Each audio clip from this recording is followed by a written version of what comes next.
Buckle Up Podcast. My mic is right. My mic is tight. My mic is high. My mic is tight.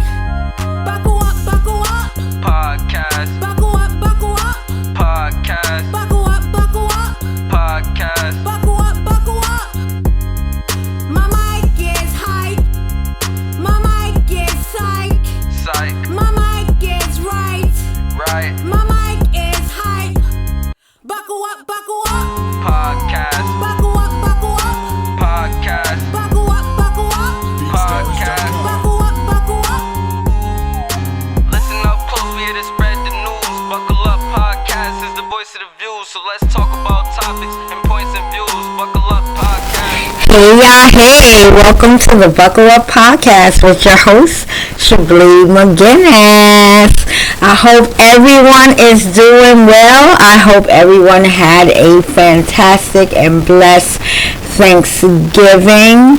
I hope that you guys ate plenty and had a lot of fun with your loved ones, friends, and family.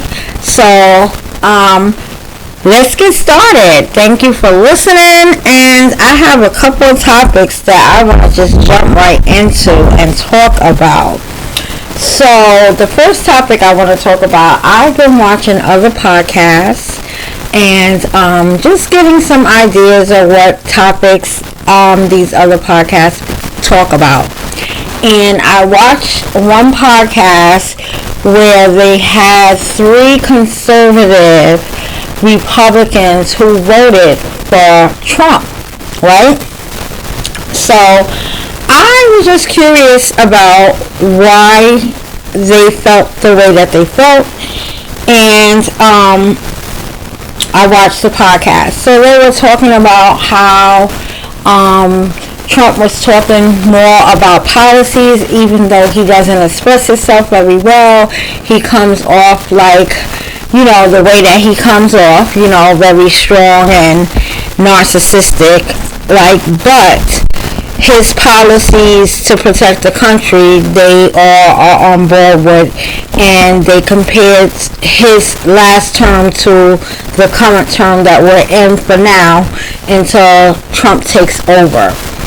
And some of their point of views, I was like, okay, it kind of makes sense. And then some of their point of views, I was like, I can agree to disagree because of experience. So one of the points that I was saying that I can agree to disagree is their statement on racism. So their statement was racism is everywhere. You can't help that. Everybody doesn't experience it.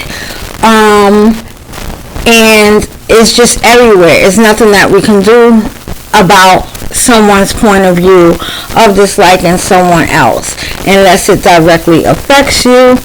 One of the women was saying that if somebody was racist to her directly and they came to her step having some racial slurs, she would immediately call the cops.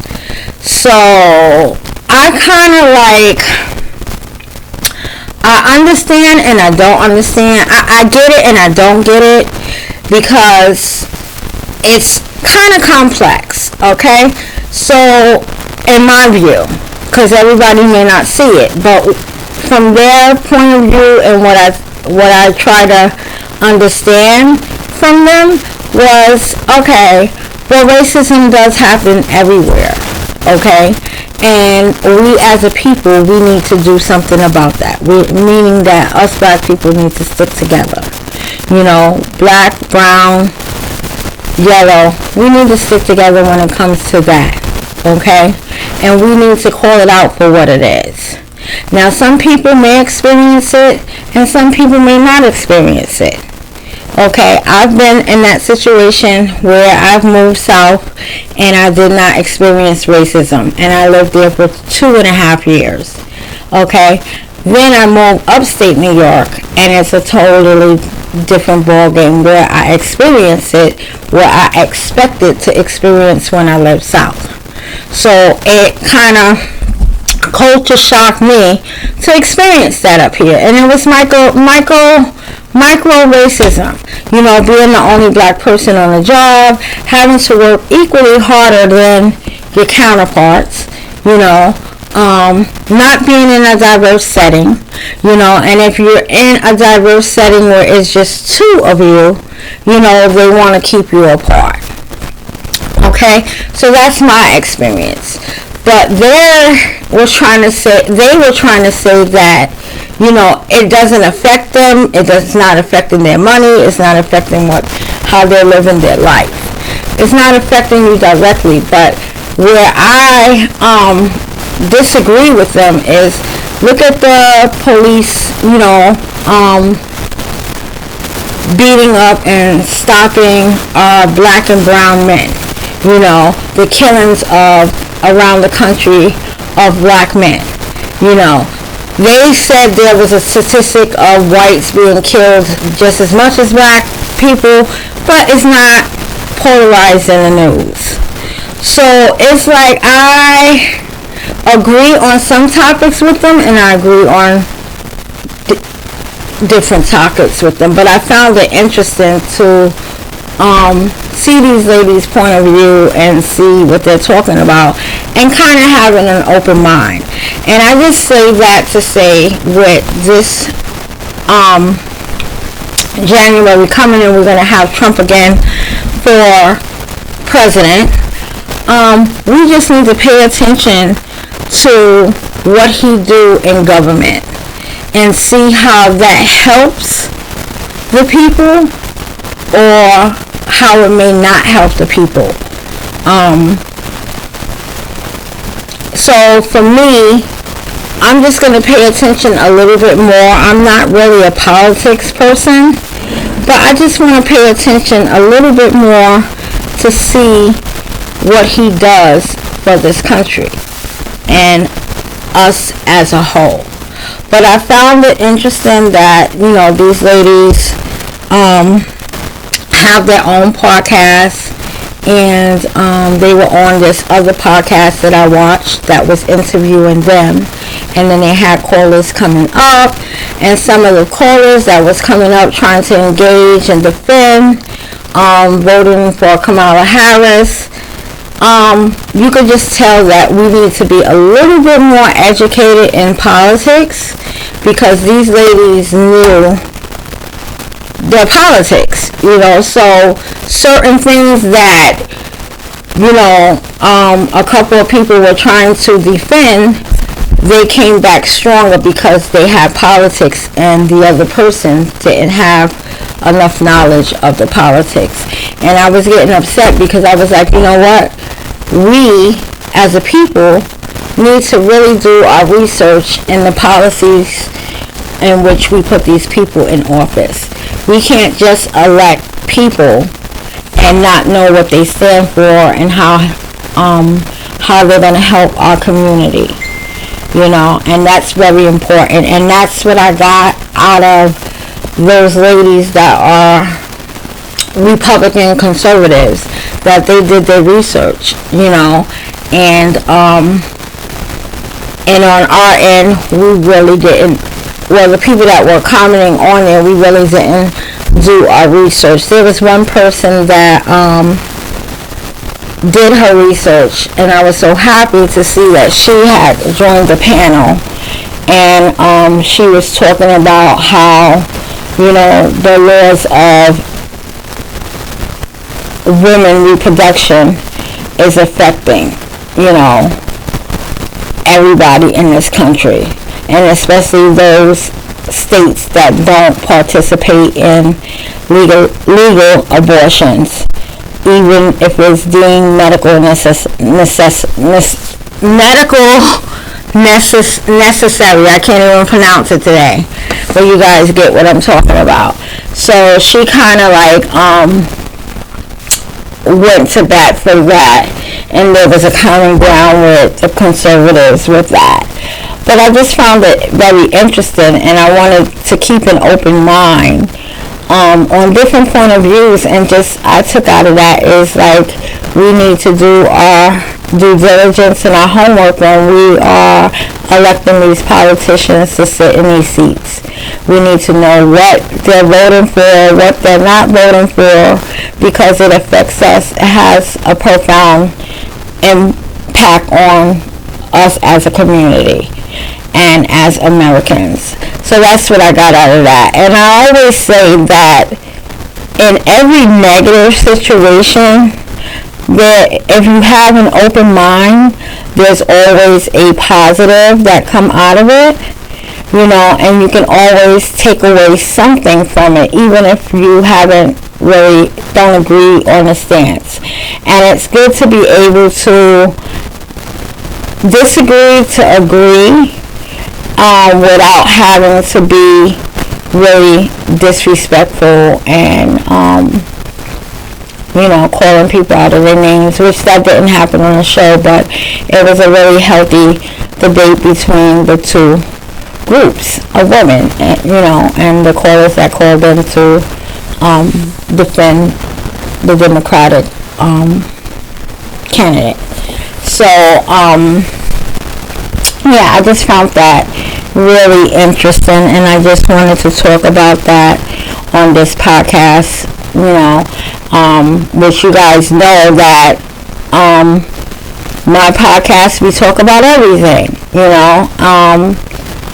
and this is something that, like I said, I did some research and watched, and I just wanted to talk about that. So what do you guys think about,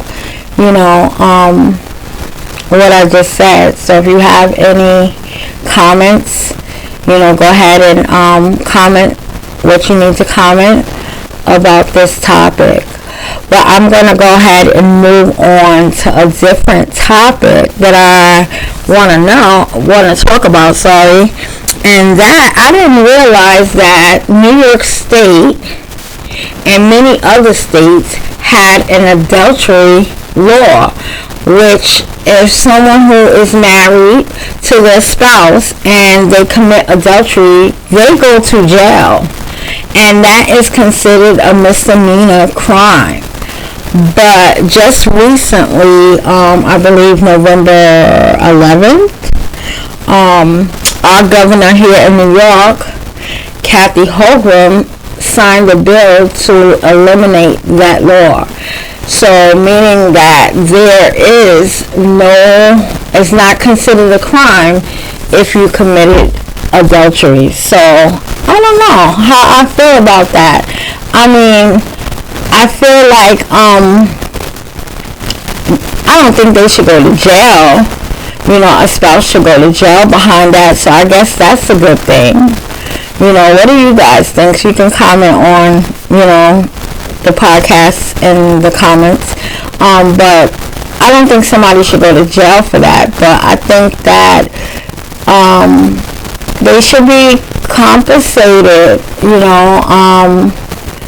for emotional distress, But I didn't even know it was a thing. I mean, I heard about it and I knew kinda, but I didn't really know that it was a thing until I read the article that mentioned that she took the bill out for New York. So if you cheat on your spouse, you're not going to jail. I just found that pretty interesting. Not that I would cheat on my spouse. I love my spouse so much. And, my baby tries to listen to my podcast when he can. So if he listens to this episode, you don't have to worry about that. You are more than enough for me, love. But I just found that article really interesting, and that law that she just got rid of to be interesting. I want to know what you guys think about that. And there's other states that has it, but they didn't eliminate it. So New York is one of the states that eliminated adultery, so you won't have to go to jail.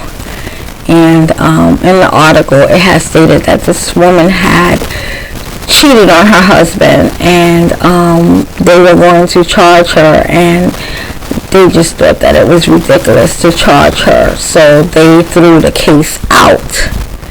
And this is where the governor decided, even though she's been married for 40 years, she says that she doesn't think anybody needs to be in prison because of that. So, I get it. I definitely get it, but I really didn't really think that it was a thing. Woo! You learn something every day. So I hope that you guys are liking these contents that I am providing for you guys this season. I am just so happy that this podcast is doing good. I'm just so happy, and I will say it in every podcast that I do. I am happy for my listeners. Keep listening. Tell a friend. Subscribe. Like.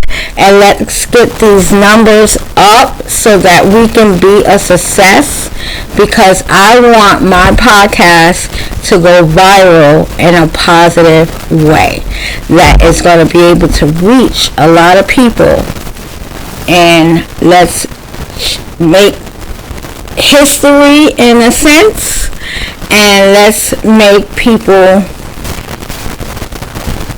happy by listening to the podcast, and let's change some lives, with the content that I am providing for this. So, I'm just going to say thank you.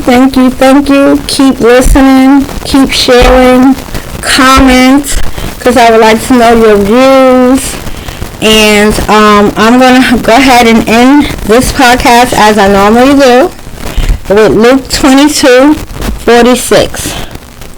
It says, rise up and pray. Woo! Rise up and pray.